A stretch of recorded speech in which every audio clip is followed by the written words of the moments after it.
All right, hi, this is William Ramsey. Welcome to William Ramsey Investigates. On tonight's show, we have a very special guest. His name is Jim Ryan, and he is one of the founders and runs what's called the Freedom from Atheism Foundation, of the FFAF. It was founded in 2012, and it was founded in response to the perception of a rising intolerant atheism throughout the world. So he's going to talk about that. Their website is FFAF.Weebly, weebly.com, so you can check out some of their information, and I'll put it in the show notes as well. So Dr. Jim Ryan, are you there? I'm here. Thank you for having me, William. Awesome. Well, thank you for agreeing to the interview. For people who may not have heard your background or the FFAF, can you talk about your interest in this subject of kind of combating atheism and how you got into that? Yeah, it's a great question. This is my background. I actually am a scientist, molecular biologist by training. So I used to be an atheist myself, believe it or not. I wouldn't say a very militant one, but I used to read a lot of the Richard Dawkins books and things like that when they first came out, or Selfish Gene, Extended Phenotype, and such like that. So Carl Sagan's work. So I was a fairly active atheist. During the course of my studies in science, the more I studied, I kind of came to the point where I started recognizing that, atheism didn't really make sense from a scientific worldview. I was actually quite disappointed with it. So I eventually came to reject atheism. And in that process, a lot of my friends, colleagues who were atheists, really had a very negative reaction to it. They thought I was, very, very harsh, surprisingly harsh. So I felt to myself, I said, I've kind of felt somewhat enlightened. Atheism doesn't really line up with science the way I thought. And I got really harshly attacked by a lot of people who I thought were good friends. A lot of people who were great colleagues. And so I had this, a very negative reaction of how I was treated by fellow atheists, simply for changing my view. And through the course of arguing with them over the years, I eventually, fell in with this group, the Freedom from Atheism Foundation. I've just a bunch of other guys who had similar experiences and came to, just wanted to, it really started as a sort of a way of sharing my experiences with other people, my experiences with atheism, why I left, explain it from a rational scientific point of view. Right. And that's kind of, I would say, in the science field, it's much easier to be an atheist than a believer in a creator, correct? So I would assume that there's a lot of professional ramifications of taking that position. Well, I actually wouldn't agree with that so much, believe it or not. There actually is my experience was actually there were more people, more scientists who actually were believers than there were atheists. I think what I've always seen, though, is that the scientists who are, say, theists, they would take a very humble approach and admit they didn't know things. They would, well, I'm not sure, but, I'll go along with this. Whereas, those who were atheists, although I'd say there were, somewhat fewer in number, were much more militant about their views. If you disagreed with them, they'd be very harsh, very much try to silence you. And I think in my case, it really was the fact that, I was sort of an atheist that kind of came to reject their worldview. And, as weird as it seems to be, they viewed me as some kind of a traitor. But I do know a lot of science. Like I would say, honestly, overall, I know more scientists who are believers than, scientists who are atheists. I would say there's a fair number of agnostics too, who just don't know, right? Gotcha. Well, that's very interesting. And why do you think that this atheism is or takes on this intolerance or militantism? Yeah, that is I guess the $1 million question I've often had is, well, why is it so important? I mean, for me, when I was an atheist, I looked at it more from a point of view as like, okay, well, atheism was a worldview that was aligned most with science. I think as I became more of a believer, I thought, well, let's just switch from one worldview to another. They're both compatible with science if you really look at it, at the high level. I think a lot of atheists really take. There's two reasons I think they do have this militant. One is, their identity is wrapped up on this atheist worldview, and there's no there's no real direct scientific support for it, or I guess seeing that there's no direct scientific support for it directly attacks their worldview. They claim they don't have a faith. They claim their beliefs are entirely science. So when you start tugging at this really attacks their worldview. And secondly, I don't think there's really no tenets to atheism. I mean, say you take something like Christianity or Buddhism or something like that, there really is this, this whole, I think, moral structure wrapped around it, that be kind to each other, forgive each other, these kind of concepts. And atheists don't really have that. So there's no reason for them to behave morally. For them, it's there's nothing wrong with attacking people. You know what I mean? So it's as far as I can tell. That's what I see. It is interesting, though. So they claim to themselves that they don't have a structure, but their view is to restrict other people's religious freedom. Would you agree with that? I think that's a big part of it. I do think, atheists do have a worldview. They do have a faith, but they just don't want to admit it at many levels. At least my experience. And I'm not speaking for all atheists. I'm just taking the ones I knew. I'd say, atheists feel that, many ways that they're very enlightened. Oh, yeah, we can reject these ancient, medieval or, Bronze Age traditions. They really feel that they're enlightened, and then they want to to spread that view. In a way, it's kind of an arrogance as well. And they claim that they're beyond faith, and they're not. But if you really look at that, it is in human nature to have a faith. People by nature want to have faith. They want to believe in things. There's been a lot of work done on sort of the concept that people are hardwired for belief in religion, belief in God, and atheists claim they're above this, but once you really get atheist communities formed, they really do become very much dogmatic. Look at, say, communism, for example, Maoism, Juche in North Korea, Stalinism, Leninism, Marxism. These are, even new atheists, they really, really cling to this, you call it a faith, you call it a religious structure. They really do form this on their own, yet at the same time, they're claiming that they're beyond this. Which is it's very, very contradicting. Yeah. And that is interesting, too, that you mentioned those communist groups, because atheism is a central component of that kind of communistic ideology, correct? Yeah, I would say so. As myself, just to clarify, I actually consider myself a Marxist. When I was an atheist, I did follow the Marxist worldview, and that was the form of atheism I had. This was well before New Atheism and Richard Dawkins' God delusion. This was like back in the 90s. Probably early to mid 90s. So you take communism itself. I mean, it is an atheist philosophy. I mean, that's the course. It's a combination of socialism plus atheism. And, a lot of people think, well, atheism is just the belief of those God. No, there's various forms of atheism, just as there's various forms of theism. And people will say that, atheism is not a religion. And I would agree with that. Atheism is not a religion in the same way that theism is not a religion. But there are religious forms of theism, like Christianity, Islam, so on. And because of that, there are also religious forms of atheism. So, I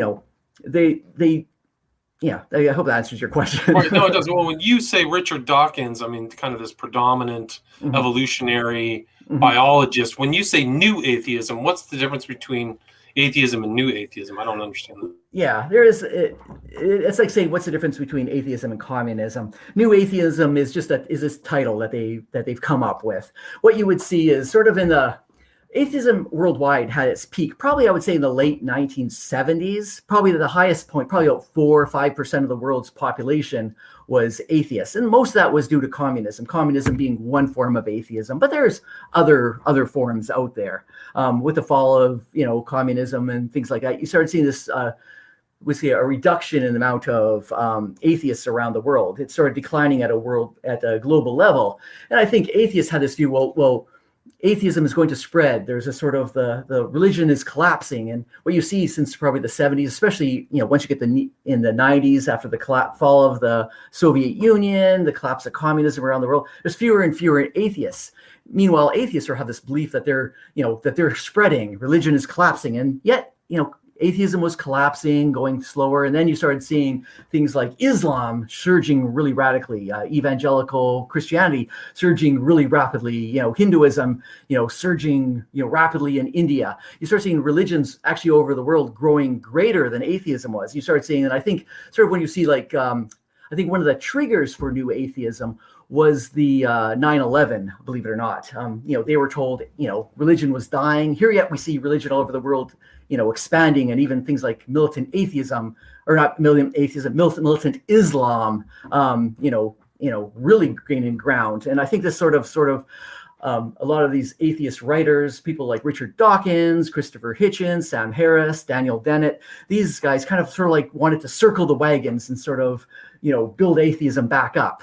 I think one of the also triggers was Anthony Flew, sort of the man who for 30 years was considered the leading voice among atheists, and he converted to become a general theist.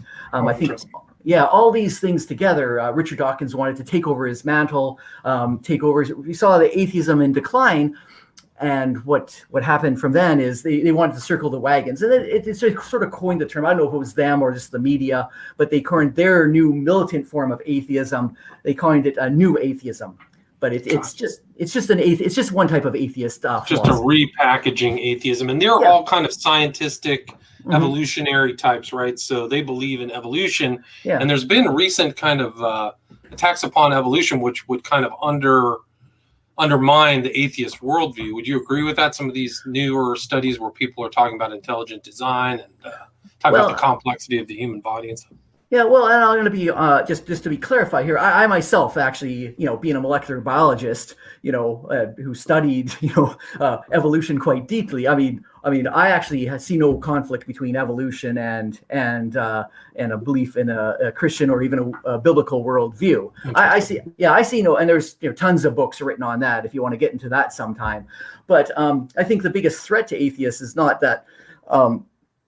Is actually the possibility that religion such as Christianity is compatible with evolution. That's actually probably a biggest threat to them, because their view is that, evolution is true. Look at all the science supporting it. Look at everything. And I would argue with them, evolution does make sense. I have no problem with that whatsoever. But I just don't see how it's in conflict with a biblical worldview. And I think that's something that really scares them the most. And, thinking back to my own personal conflicts with a lot of atheists, I think what really scared them was not so much that maybe I left atheism, but was the fact that saying, evolution makes sense according, it makes more sense in the light of a creator. I think that really is what scared a lot of people.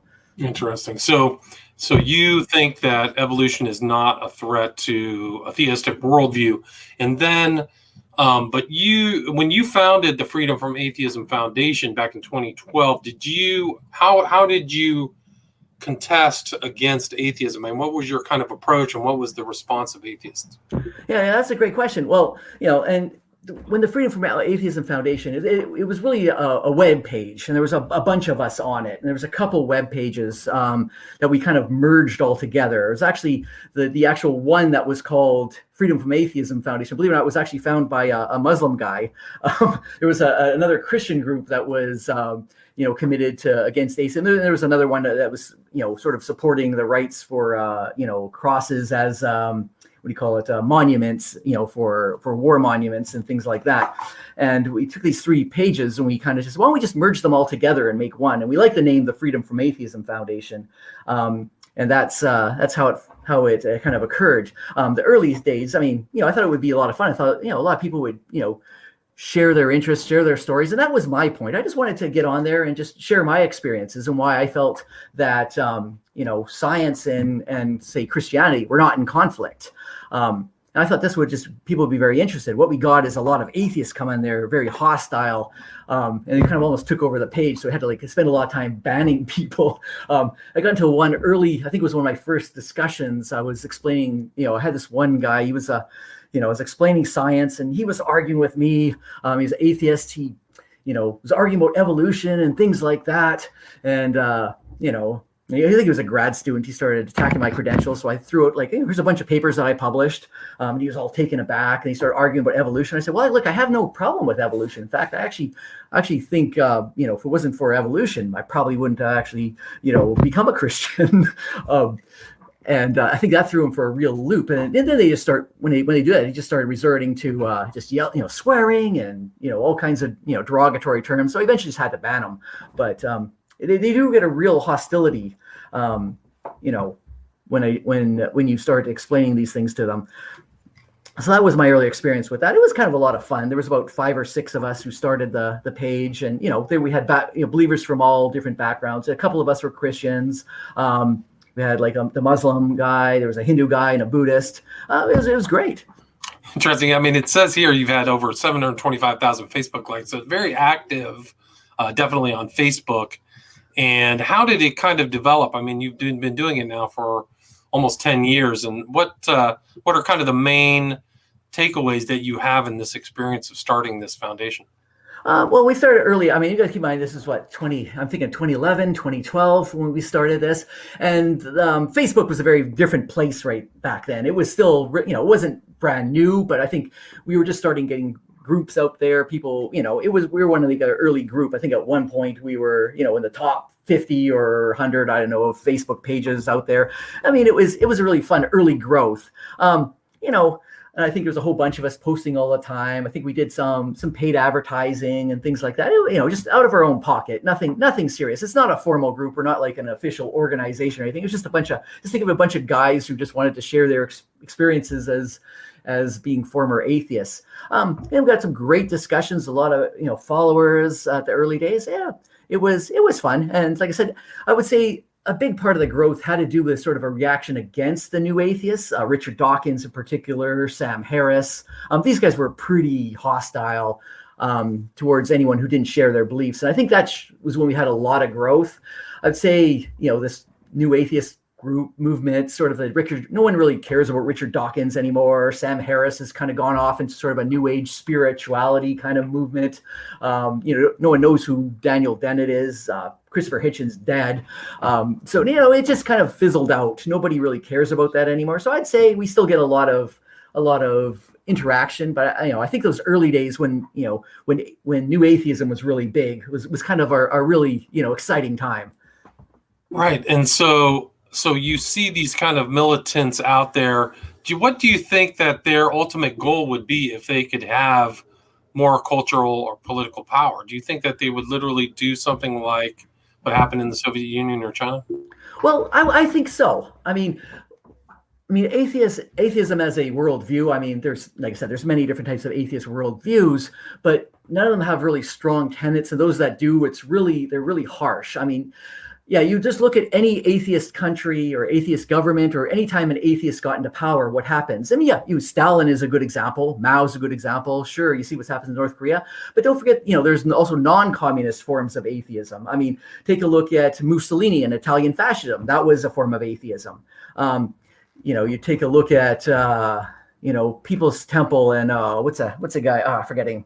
Right. People's Temple was Jim Jones. Jim Jones. I don't know. He was an atheist. That was an atheist. That was an atheist religion. It was originally a Marxist base, but he himself was an atheist, and there was they used to mock the Bible and Christians. I mean, look at any time you see an atheist get into power, what is it like? What they want is more power, more self-indulgence. I would say, not maybe. Communism is an example of what would happen, but Mussolini is also an example. Jim Jones, I'd say another example. Look at the French Revolution. What happened with Robespierre and these were Reign of Terror. Reign of Terror. Anytime you see atheists get into power, they're usually, they consolidate more and more power, and then it becomes more aimed towards.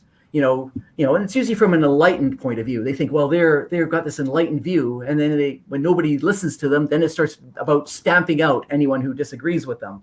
We can make the case that, certainly in the last 100 years, more people have been killed, by atheists trying to stamp out everyone else than have killed by all other religions put together, including Islam. So I think it's a very interesting way to look at it. So with the Khmer Rouge, were they Marxist atheists as well? Yeah, they were. In fact, Khmer Rouge, Shining Path is an example.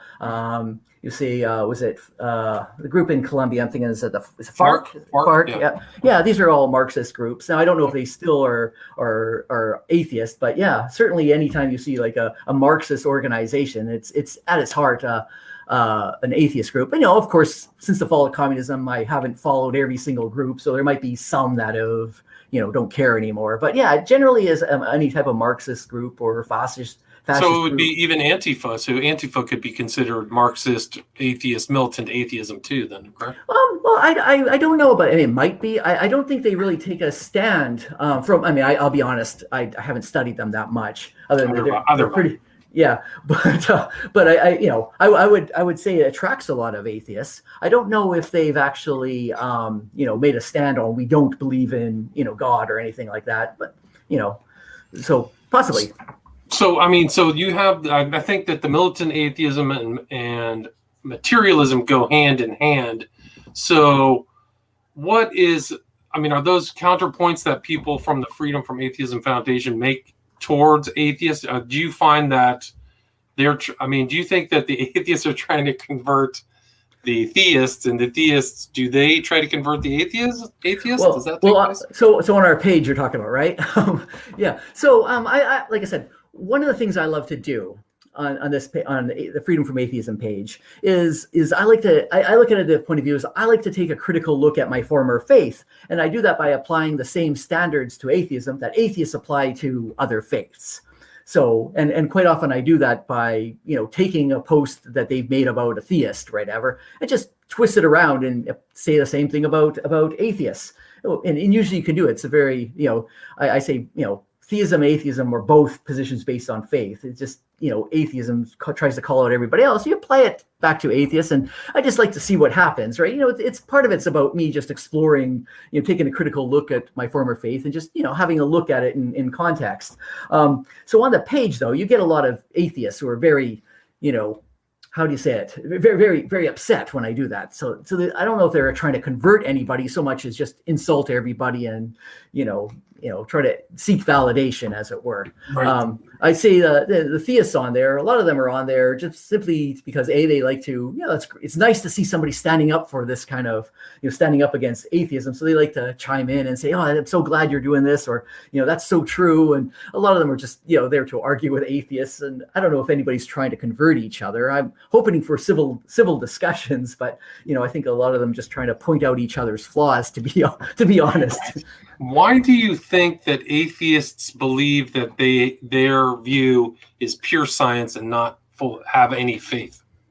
Well, that's a good question, and I think they don't have anything to fall upon. I mean, say take any religion. You could say Islam, say Christianity, for example. They have like thousands of years of history and these holy books and revelations and things like that. And they could that's a huge part of their worldview is based on having faith, right? Now, an atheist, basically says, well, we're against faith, so therefore we must have our belief must be based on reason and logic, and the ultimate in reason and logic is science. So what do they got to really hang their hat on? They don't have traditions of holy books. Their philosophies are very weak at best.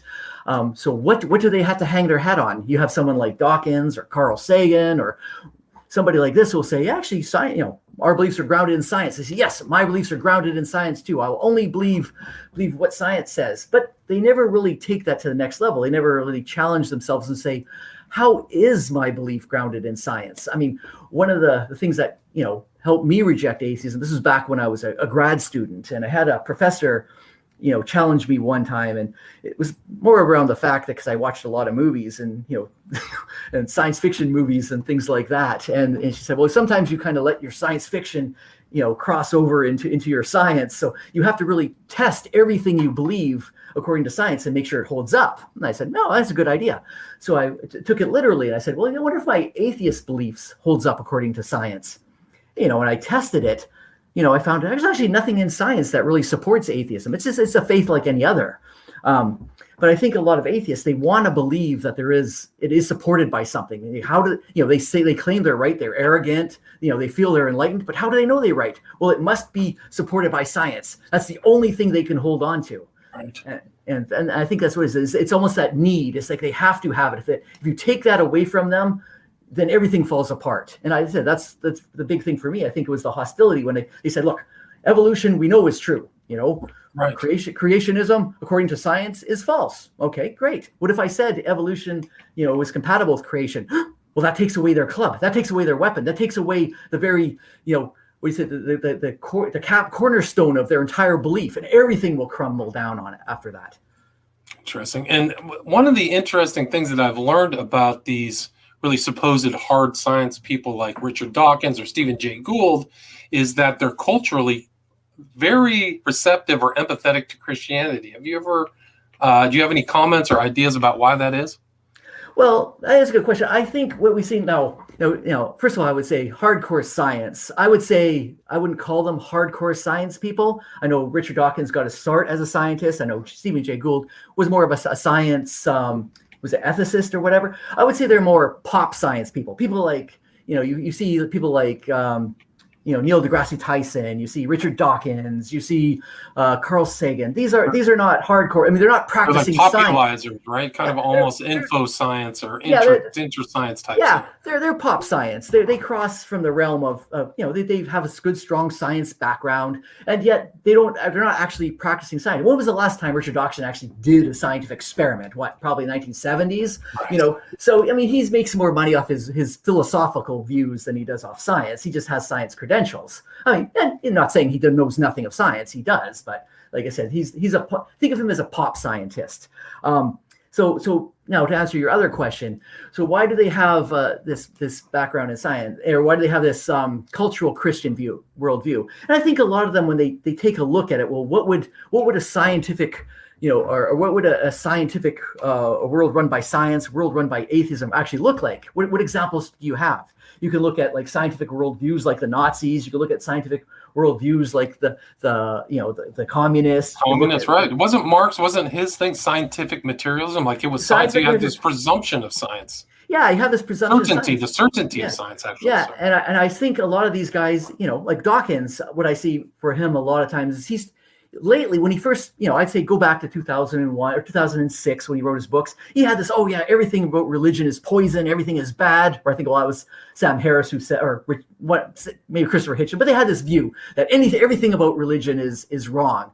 And then I think what he started doing is extrapolate. Okay, what if we took out Christianity? What would the world be like? And he could say, and I think they had a roundtable discussion. And it's really fun. I don't even remember when it was. I remember watching it. They're having this discussion and say, well, what would, if we got rid of Christianity, if we exceed our goal and get rid of Christianity, what would happen? I think somebody said, well, wouldn't Islam move in? And then he started thinking, would an Islamic world be a better place? And they started really thinking about that. And I think that's concerned them. What happened if you took away Christianity? What if we had a world like the Soviet Union that was very, very scientifically focused?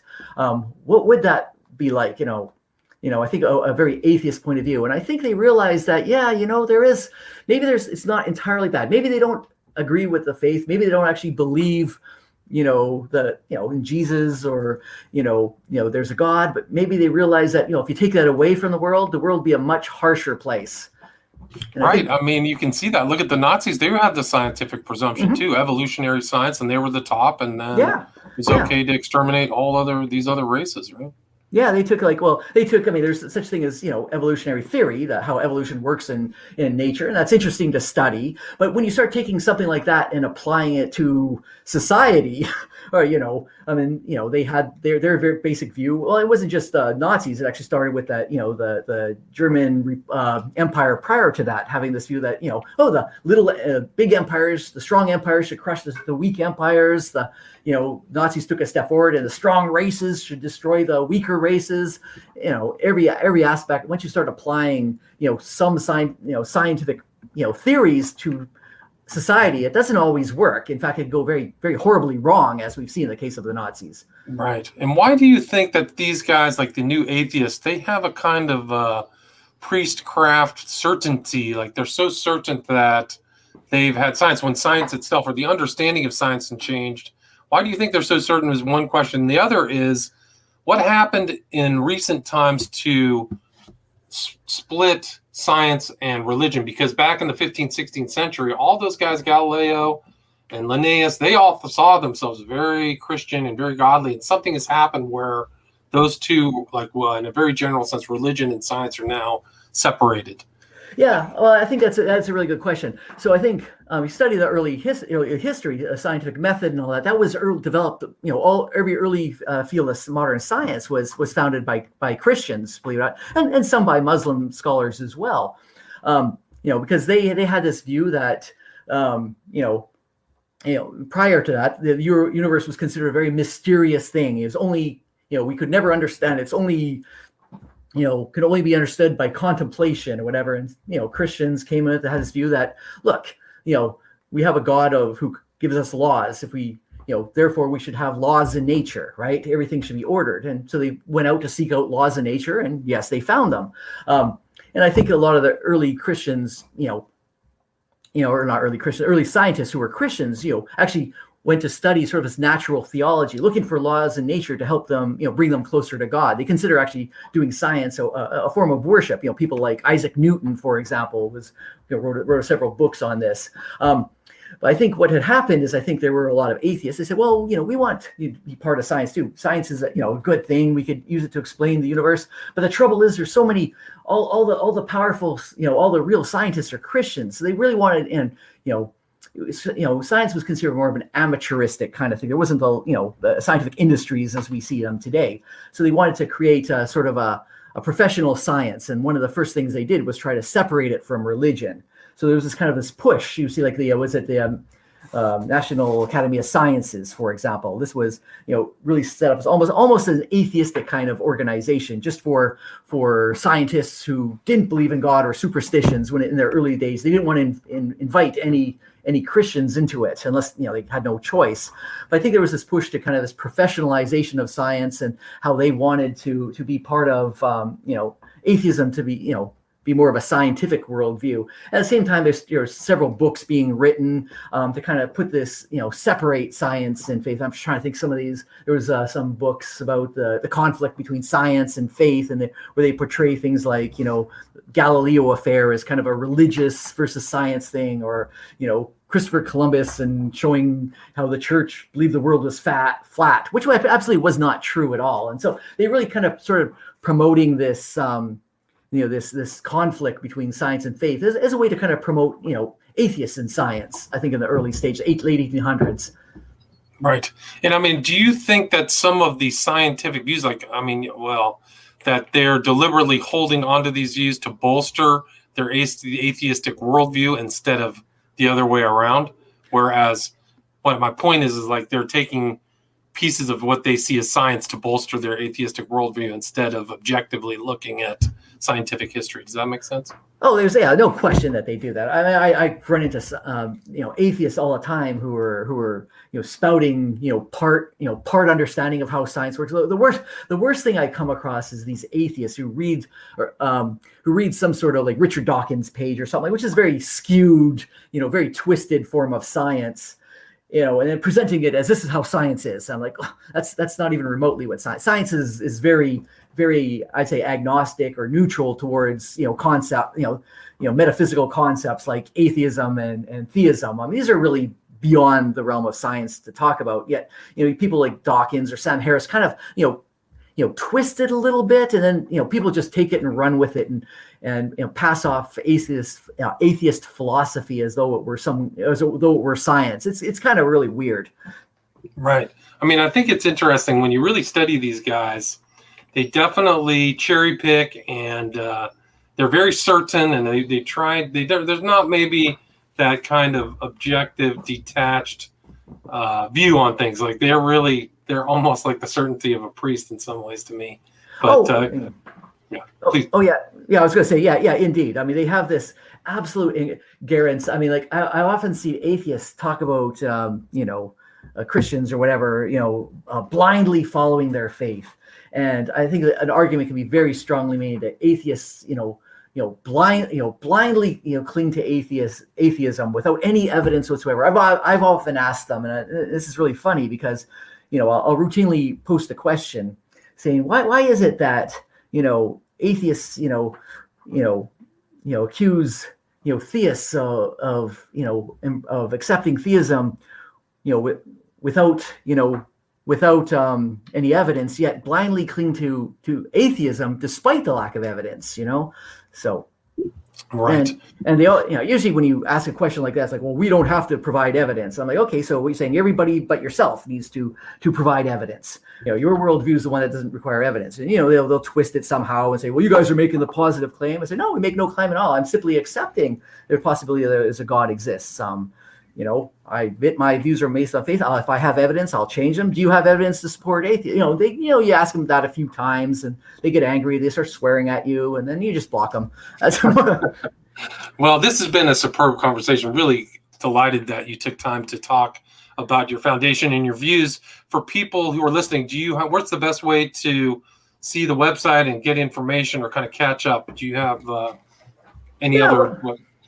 Well, I say like I said, we have a website. We don't really do much with it. It's there. We update it every now and then. I'd say just go onto the Facebook page or Facebook, Freedom from Atheism on Facebook.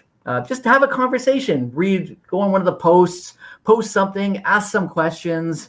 I would say, just engage. Just if you're unsure about what you believe, ask around, and, go on our page and ask, and somebody, there's a lot of nice people there. They'll answer your questions. Great. And so that's the Freedom from Atheism Foundation, the FFAF, and their website again is ffaf.weebly.com. And you can go to their Facebook page, which has an immense amount of 725,000. So it's got to be pretty active. I haven't seen it, but again, it's Dr. Jim Ryan of the FFAF. Thank you so much, Jim. Thank you, William. It's a pleasure. All right. Take care. Bye-bye. Bye-bye.